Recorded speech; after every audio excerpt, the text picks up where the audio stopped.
नमस्कार दोस्तों, मैं हूं मनविंदर और मेरे चैनल एमबी स्पीक्स पे आप सभी लोगों का बहुत स्वागत है। दोस्तों, संसद के मानसून सत्र में अविश्वास प्रस्ताव पर दूसरे दिन की बहस के दौरान राहुल गांधी की स्पीच के साथ शुरुआत होती है और राहुल गांधी ने अपने 35 मिनट के भाषण में अपनी कई बातें जोड़ी, भारत जोड़ो, भारत तोड़ो और मणिपुर की हिंसा को लेकर के। अविश्वास प्रस्ताव पर उनका ये भाषण कल यानी कि 8 अगस्त को अवेटेड था। देर आए लेकिन शायद दुरुस्त में नहीं आए। राहुल गांधी ने अपने भाषण में कई प्रश्न छोड़ दिए हैं जिन पे चर्चा तो बनती है। इसके अलावा स्मृति ईरानी ने भी राहुल को एक तरह से अच्छा से धोया, इस पे भी बात करते हैं। मेरे आज के मेहमान हैं वरिष्ठ पत्रकार अनिल भास्कर जी। अनिल जी, आपका बहुत बहुत स्वागत है मेरे चैनल पे। नमस्कार। अनिल जी के साथ मैं दूसरी बार स्क्रीन शेयर कर रही हूँ एंड अनिल जी, सबसे पहले मैं आज 2 महत्वपूर्ण भाषण हुए हैं राहुल गांधी का, उसके बाद अटैकिंग भाषण था स्मृति ईरानी का। आपसे मैं सबसे पहले राहुल के भाषण पे एक नोट लेना चाहूँगी। देखिए, राहुल का भाषण एक गंभीर मुद्दे पर था। आज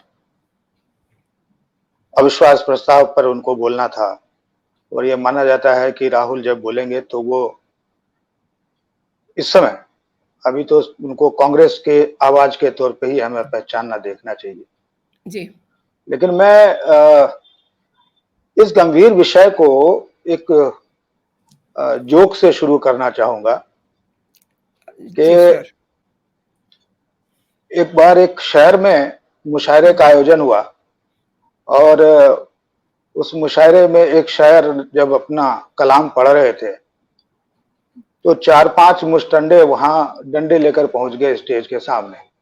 अब उन्हें देखकर शायर को पसीना आ गया। उन्होंने घबरा के पूछा, भाई मुझसे कोई गलती हुई क्या? जी। क्या मैंने कुछ गलत पढ़ दिया? तो उस मुस्टंडों ने कहा कि भाई आप तो हमारे मेहमान हैं, जो जी में आए पढ़िए। जी। मैं तो उसे ढूंढ रहा हूं जिसने आपको यहाँ पे आमंत्रित किया है। एग्जैक्टली। तो आज कुछ राहुल कह रहे हैं उसमें मुझे कहीं ना कहीं ये जो जोक है वो शायर की जो पीड़ा थी वही दिख रही है। जी जी। दरअसल मुझे राहुल के बयान या राहुल के भाषण पर उतना ऐतराज या कहें कि बहुत टिप्पणी लायक कुछ नहीं दिखता जितना कि मुझे उन पर दिखता है जो राहुल के लिए भाषण तैयार करते हैं। जी। तो क्योंकि अमूमन आप जानते हैं कि राहुल बगैर तैयारी के इस तरह मतलब जो भी तैयारी अपने स्तर की उनकी होती है वो कांग्रेस के कुछ नेतागण उनके लिए तैयार करते हैं और फिर वो उन्हीं चीजों को लाकर सामने रखने की कोशिश भी करते हैं। तो इसलिए मैं जो कुछ भी है उसके पीछे अगर मैं किसी को कोसना चाहूं तो वो राहुल नहीं होंगे बल्कि उनके पीछे के वो साथी कांग्रेस नेता होंगे जो उनके लिए भाषण जिन्होंने तैयार किया होगा। जी। क्योंकि आप देखें कि लगभग आधे घंटे का भाषण उन्होंने किया। जी जी। और एक ऐसे प्रस्ताव पर जो खुद उनकी पार्टी के सांसद तरुण गोगोई पेश करते हैं। जी। तो हम ये मान रहे थे कि चूंकि राहुल गांधी लगभग 4 महीने की बर्खास्तगी के बाद पहली बार संसद में आएंगे तो पूरी तैयारी के साथ आएंगे और जो ज्वलंत मुद्दे हैं उनको पूरी गंभीरता से उसकी तस्वीर पेश करेंगे और जो एक विपक्ष की अपेक्षा होती है सरकार से उसको रखेंगे। सरकार कहां चूक कर रही है, सरकार से क्या गलती हो रही है उस मसले से निपटने में, उसकी रणनीति उसे सुधारने में अपने बहुमूल्य विचार रखते हुए सरकार की मदद करेंगे ताकि देश का जो लोकतंत्र है वो और भी मजबूत होता जाए। लेकिन आप देखिए किस तरह राहुल ने अपने भाषण की शुरुआत की। जी। वो आते हैं, वो कहते हैं भाई मैं गोले छोड़ूंगा, आपको परेशान होने की जरूरत नहीं है, मैं अडानी पे नहीं बोलूंगा लेकिन मैं छोड़ूंगा भी नहीं, मैं गोले तो जरूर दागूंगा 2-4 आपके ऊपर में। तो ये कुछ ऐसा लगता है जैसे बचपन में हम रेलवे के प्लेटफॉर्म पे सांप सपेड़े का तमाशा देखा करते थे, जादू का तमाशा देखा करते थे। तो शुरू करने से पहले जो मदारी होता था वो कुछ इसी तरह की भूमिकाएं बांधता था। तो जी। मुझे उस भूमिका में और जो राहुल ने भूमिका बांधी उसमें कोई विशेष अंतर आज समझ में नहीं आया। जी, जी। इसके बाद आधे घंटे के भाषण में वो 15 मिनट से ज्यादा तो अपने भारत जोड़ो यात्रा का वृतांत सुनाते रहे। हुँ, हुँ। और इसलिए अगर आप गौर करके टीवी पर उनके बहस को सुनेंगी हुँ, हुँ। तो पीछे से जो अपोजिशन की या अपोजिशन का मतलब यहाँ भारतीय जनता पार्टी के सांसदों से है, एनडीए के हुँ, हुँ। सांसदों से है। अब उनकी तरफ से एक आवाज भी आती है कि भाई ये यात्रा वृतांत आप अपनी आत्मकथा में लिखना। जी, जी। तो ये तंज खुद जी। में इस बात को की तस्दीक है कि राहुल गांधी जो हैं हुँ, वो हुँ। उनको वास्तव में आज बोलना किस विषय पे था, लेकिन आधे से ज्यादा समय उन्होंने अपने यात्रा वृत्तांत को दिया, अपनी भारत जोड़ो यात्रा को दिया। ठीक है, जी। वो उस भारत जोड़ो यात्रा के दौरान जो उनको अनुभव हुए, जो तजुर्बे हुए, उसके सार से वो आज की परिस्थिति को जोड़ना चाहते थे, निश्चित रूप से। बट शायद उस कला में अभी उनको वो महारत हासिल नहीं है, इसलिए मैं कह सकता हूं कि अप्रासंगिक से हम सबको नजर आए वो चीज। हुँ, हुँ। अब सवाल यह है कि राहुल का जो अगला 15 मिनट का भाषण था, जी। शोर शराबे के कारण और विपक्ष के सत्ता पक्ष के सांसदों की आपत्तियों की वजह से वो काफी देर तक बाधित भी रहा जी। और उनको टुकड़ों टुकड़ों में बोलना पड़ा। हुँ, हुँ। जो एक बड़े नेता के तौर पर उनको स्वतंत्रता मिलनी चाहिए थी संसद में कि वो अपनी बात को पूरी गंभीरता से रख सके, निर्बाध रूप से रख सके, जो शायद मुझे लगता है कि वहां राहुल के साथ थोड़ी ज्यादती थी। पर जो राहुल ने, आप एक बार और याद करिए, जो उन्होंने अपने भाषण के शुरू में एक बात कही थी कि आज मैं यहाँ दिमाग से नहीं दिल से बोलने आया हूं। हुँ, हुँ। तो निश्चित रूप से उनका जो बाकी का 15 मिनट का भाषण है या भाषण का जो उत्तरार्ध है उसमें वो दिमाग कहीं दिखा नहीं, वो सिर्फ दिल की बात कह रहे थे, अपनी भावनाओं में बहते हुए बोल रहे थे, उत्तेजना में कह रहे थे, भावातिरेक में कह रहे थे। लेकिन जो एक बात उन्होंने कही कि भारत, यहां तक तो बात सही थी कि भारत की आवाज जो है वही भारत है, यानी 140 करोड़ लोगों की आवाज जो है वही भारत है, यानी भारत का प्रतिनिधित्व है, शायद वो जी। ये कहना चाहते रहे होंगे। हुँ, हुँ। और लेकिन उसको उन्होंने आगे बढ़ाते हुए ये कह डाला कि ये मणिपुर में जो कुछ हो रहा है, मणिपुर में मणिपुर की जनता की आवाज की हत्या की जा रही है, हुँ, हुँ। और ये आवाज की हत्या नहीं है, ये भारत की हत्या है, ये हुँ। हिंदुस्तान की हत्या है, ये ये भारत भारत माता की माता हत्या की है। हत्या है। जी। अब यह बात तो मुझे लगता है कि किसी के गले नहीं उतरने वाली है। आप भाषा में, राजनीतिक भाषणों में लक्षणा, व्यंजना, हुँ, अनुप्रास, हुँ। अलंकार, इन सारे कह सकते हैं कि उनका प्रयोग होता रहा है, लोग करते रहे हैं और बहुत अच्छे अंदाज में करते रहे हैं। मगर यह जो बात है कि मणिपुर में भारत माता की हत्या कर दी आपने, यह बात मुझे लगता है किसी अनुप्रास, किसी अलंकार, किसी लक्षणा, किसी व्यंजना की कसौटी पे खरा नहीं उतरता। जी। ये सीधी सपाट बात है जो आप संसद के सदन में रख रहे हैं, सदन के पटल पर रख रहे हैं, तो ये निश्चित रूप से आपत्तिजनक रहा। और इसी पर आपत्ति जताते हुए जो सत्ता पक्ष के सांसद हैं उन्होंने एक तरह से हंगामा भी वहां पर हंगामे की स्थिति भी पैदा की, क्योंकि हुँ, हुँ। सत्ता पक्ष लगातार इस बात को कहता रहा है कि हमारे लिए राष्ट्र प्रथम है, जी। Nation first. ये उन्होंने एक नई थ्योरी राजनीति में आकर के दी है और वो राष्ट्रीयता को अपना सबसे बड़ा राजनीतिक एजेंडा, अपना मुद्दा भी मानते रहे हैं। तो निश्चित रूप से उनकी तरफ से एक कठोर प्रतिकार, प्रतिरोध, वो एक स्वाभाविक मुझे लगता है प्रतिक्रिया थी। लेकिन इस तरह के बयानों से बचना चाहिए। मुझे अभी आप देखिए, पिछले दिनों जब वो लंदन में गए थे, ब्रिटेन में, वहां उन्होंने अपने संबोधन में ये कह दिया कि भाई भारत में तो लोकतंत्र की हत्या हो गई है। हाँ, मतलब इट्स अ फिर हाइट ऑफ न्यूसेंस। बिल्कुल, तो अब आप वहां कह देते हैं कि भारत में लोकतंत्र की हत्या हुई है, फिर वहां से आप यहाँ आते हैं, कर्नाटक का चुनाव जीत जाते हैं और फिर सबको साधुवाद देना शुरू कर देते हैं, अपने कार्यकर्ताओं, नेताओं को सबका धन्यवाद भी करते हैं। तब हुँ, आप हुँ। भूल जाते हैं कि नहीं नहीं, उसी लोकतांत्रिक व्यवस्था के तहत आपकी पार्टी ने वहां जीत दर्ज की है और आप सरकार बनाने में सफल हुए हैं। तब शायद वो चुनाव आयोग के सिर पर भी ये ठीकरा नहीं फूटता कि वो पक्षपात करता रहा है, भारतीय जनता पार्टी के पक्ष में फैसले लेता रहा है। तो एक बात समझ में नहीं आती कि बल्कि आप कांग्रेस के तमाम वक्ताओं को भी हम सब सुनते रहते हैं टीवी चैनलों पे तमाम बहस के दौरान। वो एक हत्या शब्द का से बड़ा लगाव है लगता है कांग्रेस पार्टी और कांग्रेस पार्टी के नीचे के प्रवक्ताओं को भी और खुद राहुल को, क्योंकि वो हर जगह हत्या की कराने लगते हैं। वहां जाके लोकतंत्र की हत्या हो जाती है, यहाँ आते तो भारत माता की हत्या हो जाती है। चलो लोकतंत्र की हत्या आपने कहा तो एक बात समझ में आती है कि आप यहाँ की संवैधानिक व्यवस्थाओं से संतुष्ट नहीं है, सरकार काज के कामकाज से संतुष्ट नहीं है, नौकरशाही से संतुष्ट नहीं है, कार्यपालिका से संतुष्ट नहीं, विधायिका से संतुष्ट नहीं है।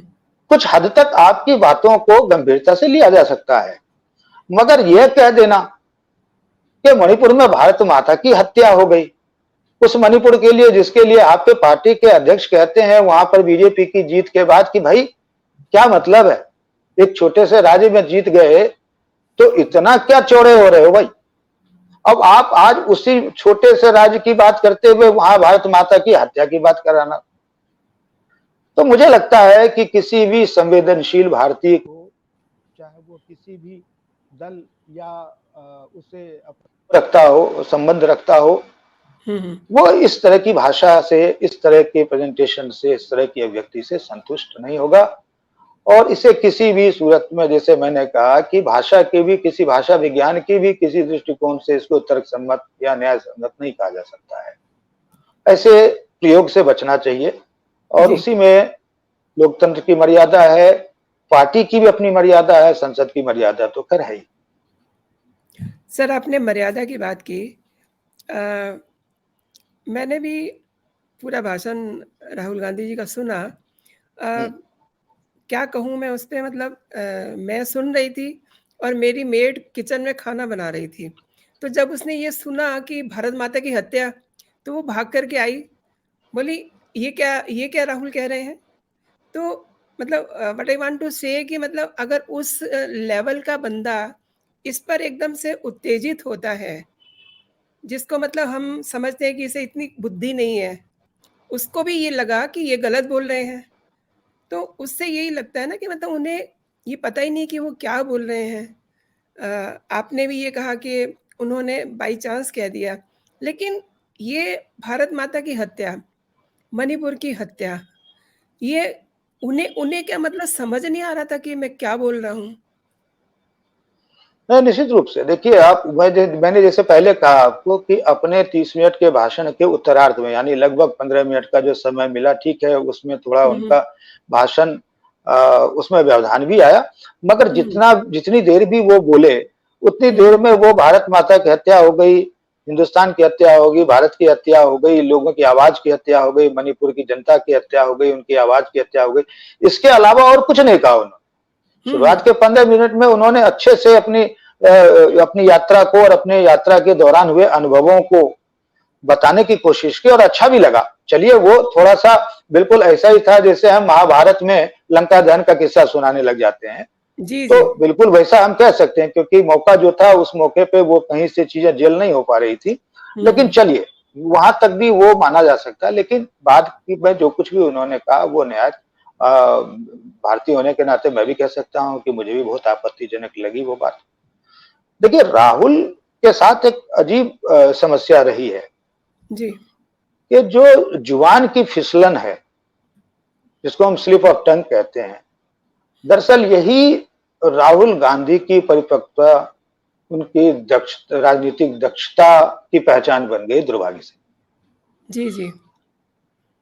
स्लिप इसीलिए ऑफ शायद टंग कोई एक ह्यूमन एरर है और हमसे, आपसे, किसी से भी हो सकता है, प्रधानमंत्री से होता है, कई प्रांतों के मुख्यमंत्रियों से होता रहा है।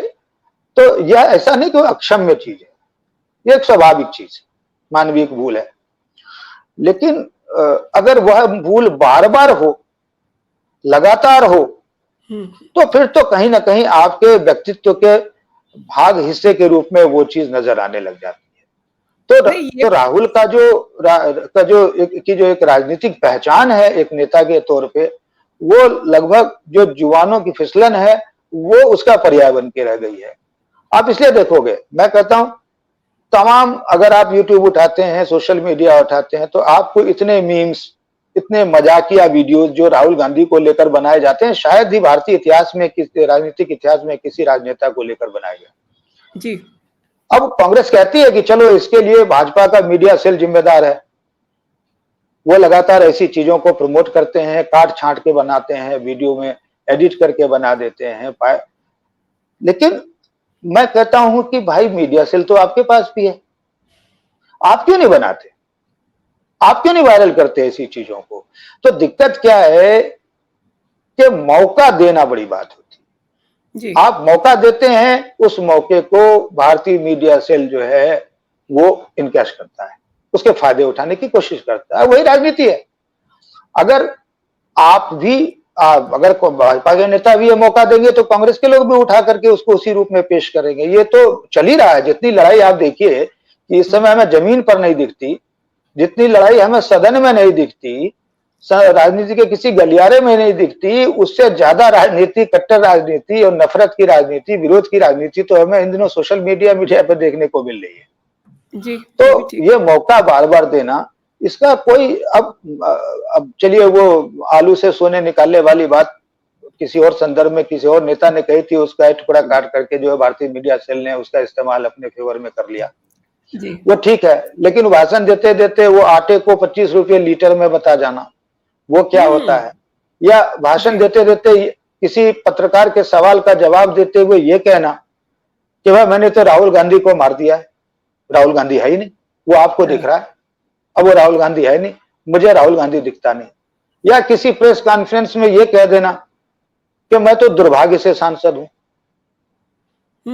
तो मतलब कुछ चीजें तो हम कहते हैं कि जुबानों की फिसलन हो सकती है, बट कुछ चीजों में फिर आपकी परिपक्वता में कमी नजर आने लग जाती है। लगता है आप जो कुछ कह रहे हैं शायद आप उसे खुद ही नहीं समझ पा रहे कि आप क्या बोलना चाहते हैं और क्या बोल जा रहे हैं।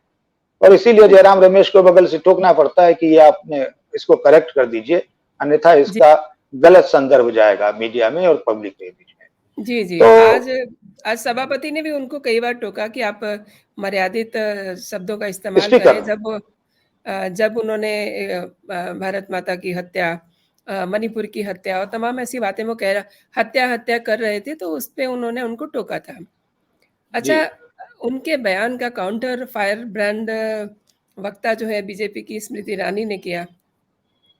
आप इसको किस तरीके से देखते हैं? क्योंकि स्मृति ईरानी न केवल राहुल बल्कि उन्होंने कांग्रेस को भी निर्वस्त्र कर दिया। जिस तरीके से उन्होंने अपनी दलीलें दी, एकदम से सन्नाटा पसर गया था। क्या कहते हैं आप? तो देखिए इसको बड़ी गंभीरता से समझना होगा मनविंदर जी। जी। गंभीरता से इसलिए कि मैं अगर आपसे ये कहूं कि ये जो अविश्वास प्रस्ताव कांग्रेस लेके आई है, ये दरअसल भाजपा के खिलाफ नहीं है, ये भाजपा के फायदे का एक उपक्रम किया गया है। आपको शायद ये बात अतरंगी सी लगे, आपके दर्शकों को भी लगे कि भाई ये क्या बात हुई, ये तो सरकार के खिलाफ अविश्वास प्रस्ताव है। लेकिन आप देखिए, अब चुनाव जो लोकसभा के होने अगले साल, उससे पहले सिर्फ एक सत्र और होना है जो अगले साल बजट सत्र के रूप में आएगा। उसके बाद तो फिर चुनाव की घोषणा हो जानी, अगला सत्र हो नहीं पाएगा। तो जो आखिरी सत्र होगा वो बजट सत्र होगा। और ये कह सकते हैं कि लास्ट वाले सत्र से पहले का एक सत्र है, लास्ट वन जिसको हम कहते हैं। आपने इस सत्र में विपक्ष को ये अविश्वास प्रस्ताव लाकर पूरा मौका दिया है, विपक्ष कह रहा हूं मैं, भारतीय जनता पार्टी को, यानी सरकार को ये पूरा मौका दिया है कि वो अपनी उपलब्धियों का पूरा पूरा बखान यहां पर आकर के करें, एक एक ब्यौरा पेश करें। और वही चीज, वही लाभ जो मैं कह रहा हूं वो स्मृति ईरानी उठाती हुई दिखी है। कल निशिकांत दुबे ने जो कहा वो तो एक टिप्पणी थी जी, जो सीधे सीधे इस मामले को लेकर के कांग्रेस पे हमला करने की कोशिश थी। लेकिन आज जो स्मृति ने कहा उसके फिर दो पक्ष हैं। एक पक्ष तो है कि ठीक है, उन्होंने राहुल को आईना दिखाने की कोशिश की कि भाई देखो आपके कांग्रेस के शासन में जिस देश में क्या-क्या होता रहा, आप जिन महिलाओं की सुरक्षा या उसकी अस्मत की बात को लेकर के यहाँ रोना रो रहे हो, वो आपके शासित राज्यों में कहीं बुरी स्थिति में है। और इसके अलावा जो चीजें हैं, जो खास करके अगर हम मणिपुर के इतिहास में जाएंगे, वहां की हिंसा के इतिहास में जाएंगे, तो वह भी कहीं ना कहीं कांग्रेस के लिए एक आईना ही है। अगर वो इतिहास के पन्ने नहीं है, वो कांग्रेस के लिए आईना है। इतिहास के पन्ने तो हम और आप जैसी जनता के लिए है। जी कांग्रेस के लिए मूलतः वो इतिहास का कांग्रेस के लिए वो एक आईना है, जो उसको बताती है कि देखो तुम्हारे शासन काल में इसी मणिपुर में क्या कुछ होता आया है। जी जी मैं उस पर बाद में कहूंगा, लेकिन आज जो स्मृति ने कहा, उन्होंने मूलतः देखिए महिलाओं का विषय रखा हम्म, और उन्होंने एक सिरे से ये तो बताया है कि कांग्रेस शासित राज्यों में या दूसरे विपक्षी जो दल हैं, चाहे चाहे पश्चिम बंगाल का मामला हो, वहां का मामला उन्होंने उठा दिया, तो हम्म, छत्तीसगढ़ का मामला उन्होंने रखा। भाई इन सब जगहों पे जो कुछ भी होता रहा है वह अपनी जगह है। उनका कहना है कि इन सब चीजों को देखते हुए कांग्रेस के पास ऐसा कोई नैतिक हक नहीं है कांग्रेस को, जो मणिपुर में महिलाओं की इज्जत को लेकर के सवाल उठाए या देश के किसी अन्य हिस्से में महिला सुरक्षा या महिलाओं के सम्मान को लेकर के कोई मुद्दा उठाए, उसको वो नैतिक हक नहीं है। लेकिन जो दूसरा पक्ष है जिसको उन्होंने और मजबूती से रखा, वो क्या था? वो था कि इस सरकार ने महिलाओं के लिए क्या किया, जी कितनी योजनाएं एग्जैक्टली शुरू की, चाहे वो महिलाओं के लिए पिंक टॉयलेट बनाने की बात हो, हम्म, सभी को चाहे मतलब एग्जैक्टली चाहे महिलाओं के लिए मुद्रा योजना में महिलाओं को लाभ देने की बात हो, जी जी और भी जो कुछ भी पिछले 5 या 9 सालों में इस एनडीए सरकार ने किया है महिलाओं के लिए, उसकी पूरी फेहरिस्त लेके आ गई और उसका पूरा का पूरा ब्यौरा उन्होंने पेश किया वहां पर। तो मैं इसलिए कहता हूं कि ये मौका दिया हमने सरकार को, कांग्रेस पार्टी ने ये मौका दिया है सरकार को अपनी उपलब्धियों के बखान का। अगर यह प्रस्ताव नहीं आया होता तो इन मुद्दों पर शायद चर्चा नहीं होती। जी और जो बात भाजपा भी कह रही थी कि ठीक है, हम चर्चा को तैयार है, मणिपुर पे चर्चा करना चाहते हैं, आप आइए मणिपुर पे चर्चा कर लीजिए, हम तैयार हैं। जी जी और कांग्रेस अपनी जिद पर थी कि नहीं, जब तक प्रधानमंत्री आकर उस पर बात नहीं करेंगे तब तक हम उस पर हम उस चर्चा में भाग नहीं लेंगे। जबकि कायदे से परंपरा यही रही है कि किसी विषय पर सबसे पहले चर्चा होती है और उस पर आमतौर पर जो संबंधित मंत्री हैं, केंद्रीय मंत्री, वही जवाब भी देते हैं। लेकिन चलिए, ये दोनों की जिद, दोनों ये जो टग ऑफ वार था वो अपनी जगह पे है। लेकिन इस अविश्वास प्रस्ताव के बहाने जो मौका दिया है विपक्ष ने भारतीय जनता पार्टी को, वो भारतीय जनता पार्टी उसको यूं ही जाने नहीं देने वाली है। और मुझे लगता है कि उसका पूरा फायदा उठाने की कोशिश संसद में इस समय दिख रही है। सर क्या आप ये समझते हैं कि अविश्वास प्रस्ताव जिसके लिए राहुल गांधी बोल रहे थे, क्योंकि मैंने पूरा उनका 32-35 मिनट का भाषण सुना, हम्म। तो आपको लगा कि उन्हें जिस विषय पे बोलना चाहिए था, अविश्वास प्रस्ताव किस मुद्दे पे है? उन्हें ये तो पता था कि मणिपुर पर है, इसके अलावा उन्होंने और किसी चीज़ आपको को टच नहीं हैरानी करा। होगी मनीषा भी। हाँ जी, जी, आप कंप्लीट करें। तो मतलब उन्हें उन्हें उस विषय का ज्ञान ही नहीं था, व्हाट आई थिंक। देखिए, हम ऐसा तो नहीं कह सकते उन्हें उस विषय का ज्ञान नहीं था, लेकिन हाँ, हैरानी की बात यह जरूर है कि अपने पूरे भाषण में उन्होंने एक बार यह भी नहीं कहा कि मैं इस अविश्वास प्रस्ताव का समर्थन करता हूं। एग्जैक्टली बड़ी मजे की बात देखिए, जी जिस पार्टी के सांसद वो प्रस्ताव ला रहे हैं, उस पार्टी के, बेशक वो एक सांसद की हैसियत में बोल लेते, लेकिन सबसे बड़े नेता तो वही है। जी और बिल्कुल उनसे उम्मीद की जा रही थी कि शायद वो उस पर कुछ गंभीर चर्चा करेंगे, कुछ गंभीर बातें करेंगे, लेकिन वो एक सेंटेंस उस पर नहीं बोल पाए कि मैं इस बिल का सॉरी अविश्वास प्रस्ताव अविश्वास प्रस्ताव का मैं समर्थन करता हूं। जी तो ये बड़ी हैरानी की बात थी और यही कहीं ना कहीं आपकी राजनीतिक अपरिपक्वता का पर्याय बन जाती है। जी जी सर, बतौर जर्नलिस्ट आपने दोनों ही भाषण सुने, हमने बात भी की है उस पे, राहुल गांधी का भी और स्मृति ईरानी ने जिस तरीके से भाषण में तीर छोड़े कांग्रेस पे, आप किस तरीके से इसे सम अप करते हैं? नहीं, मैं तो वही बात तो मैं अभी बता रहा था आपको कि ये राहुल ने जो बातें कही हैं, उसमें निश्चित रूप से कोई नई बात नहीं थी। ऐसा कोई शोध नहीं लगा उनके भाषण में, ऐसा कोई रिसर्च, ऐसा कोई अध्ययन नहीं लगा कि वो कुछ ऐसा अध्ययन करके आए हों, जिस अध्ययन के आधार पे या जिन मुद्दों, तथ्यों के आधार पे वो सरकार को घेर पाएँ। बस वो सीधी-सीधी बात थी, वही अडानी का चपराक मसला था, जिसको बोलते रहे, जिसको अब कई स्तर पर वो चीज खारिज भी हो गई और भाजपा उस पर कहीं ज्यादा प्रबल तरीके से कहते हैं ना कि हमलावर होती रही है। जब वो उठा कर ले आते, जब वो अडानी का मुद्दा छेड़ते हैं, वो तस्वीर लेके आते हैं, कहते हैं भाई पहले तो ये बताओ कि अडानी और आपके जीजा जी का क्या रिश्ता है। फोटो दिखाई उन्होंने आज भी तस्वीर दिखा रही थी वो क्या नाम है, स्मृति ईरानी जी।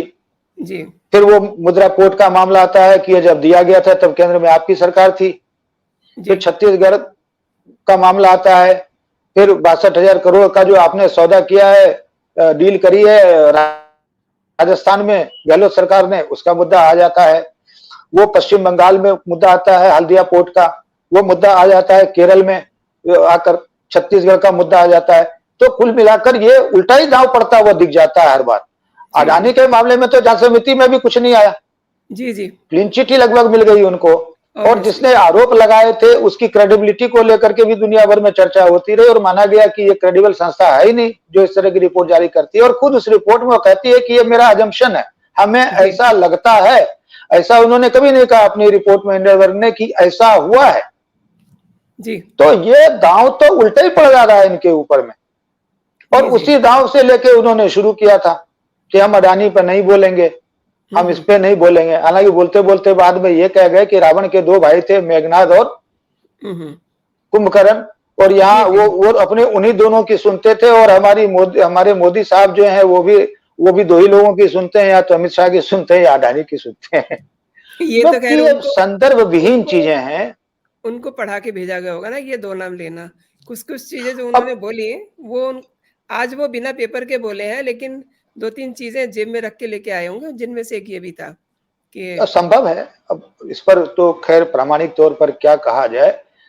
हाँ, लेकिन ये है कि भाषण जब भी कभी वो संसद में भाषण देने आते हैं तो निश्चित रूप से उस पर एक एक्सरसाइज होती है, एक रिहर्सल होता है, उनको नोट्स बना के दिए जाते हैं कि ये विषय है, इस पर बोलना है। अब वो कई बार जैसे कहते हैं ना एक्सटेम्पोर बोलने में ये चीजें आती हैं कि आप जो पहले याद की हुई चीजें होती हैं वो कई बार वो जहन से उतर जाती है, फिर आपका जहन जो कुछ कहने लगता है आप उसी राह पे चल निकलते हैं। तो उन्होंने कहा भी कि मैं दिमाग से नहीं बोलूंगा, मैं दिल से बोलूंगा। तो वो दिल में जो चीजें आई बोलते चले गए।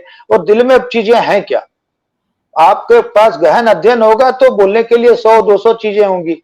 अगर आपके पास अध्ययन नहीं है और दिल में फिर लेकर सत्ता का लोभ होगा तो फिर 1-2 चीजें ही निकल के आएंगी। वही अडानी का राग बजेगा और फिर कहा जाएगा कि साहब मणिपुर में हत्या हो गई, यहाँ हत्या हो गई, भारत माँ की हत्या हो गई।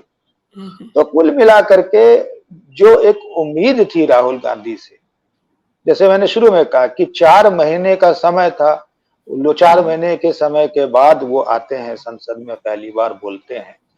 तो हम सब जो सामान्य नागरिक हैं वो भी यह उम्मीद करते हैं कि वो 4 महीने के अपने अनुभवों में जो कुछ सीखा होगा, जाना होगा, शायद उसको भी पिरोएंगे अपने भाषण में, या जो उनका अपना इस मुद्दे पर, जिस मुद्दे को लेकर वो कहते रहे उनकी पार्टी कि हम इसलिए अविश्वास प्रस्ताव ला रहे हैं क्योंकि हम सरकार गिराना नहीं चाहते। सरकार तो गिरनी भी नहीं है उनकी, इस अविश्वास प्रस्ताव से सरकार तो गिरनी नहीं है। बल्कि आप तो मजे की बात यह है कि जो पिछला दिल्ली सेवा विधेयक आया, उस विधेयक ने तो स्पष्ट कर दिया कि अब राज्यसभा में भी उन्हीं की बहुमत है। बिल्कुल बिल्कुल। तो बहुमत ना भी हो तो कम से कम वो राज्यसभा के जो तमाम दल हैं उनको अपने साथ जोड़ने में कामयाब हो गए हैं। और अविश्वास प्रस्ताव पे जो बीजू जनता दल को लेकर बड़ा संशय की स्थिति रहती थी कि पता नहीं वो इधर है या उधर है, उधर है या इधर है, तो आज उन्होंने भी स्पष्ट कर दिया। कल जो बीजेडी के सांसद ने साफ तौर पे इस प्रस्ताव का, अविश्वास प्रस्ताव का विरोध किया, तो उन्होंने कांग्रेस की लड़ाई कर दी, कांग्रेस के ऊपर हमलावर रहे वो। तो यह तो तय था कि इस अविश्वास प्रस्ताव से सरकार नहीं गिरने वाली, पर उपलब्धि क्या है जो बताते रहे थे कांग्रेस के लोग, वो ये कहते थे। इवन जो प्रस्ताव मूव करते हुए तरुण गोगोई ने कहा कि हम चाहते हैं कि इस पर सरकार बोले, प्रधानमंत्री मुंह खोलें। मुद्दा क्या? मणिपुर। तो कम से कम मणिपुर पर ही एक गहन अध्ययन के बाद अगर आते और कुछ ऐसी चीजें रखते, ऐसे तथ्यों का रहस्य का उद्घाटन करते, वो जो चीजें अब तक मुझे लगता है कि मीडिया के माध्यम से या दूसरे माध्यमों से जनता तक नहीं पहुंची है, तो अगर जी। संसद में कुछ ऐसी चीजों को वो पेश करते, रखते, तो शायद एक कामयाब होता। लगता कि हाँ, इस पर परिचर्चा है, चर्चा जो कर रहे हैं अविश्वास प्रस्ताव पर, वो एक सही चर्चा हो रही है। मगर अफसोस की उसकी कमी दिखी।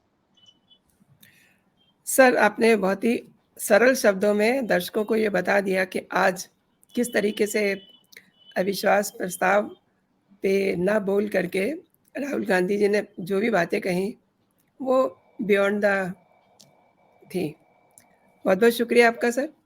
और दर्शकों से भी मैं ये कहना चाहती हूँ कि जो दर्शक पहली बार मेरे साथ जुड़ रहे हैं, मेरे चैनल को सब्सक्राइब कर लें और इस वीडियो पे अपना कमेंट ज़रूर दें।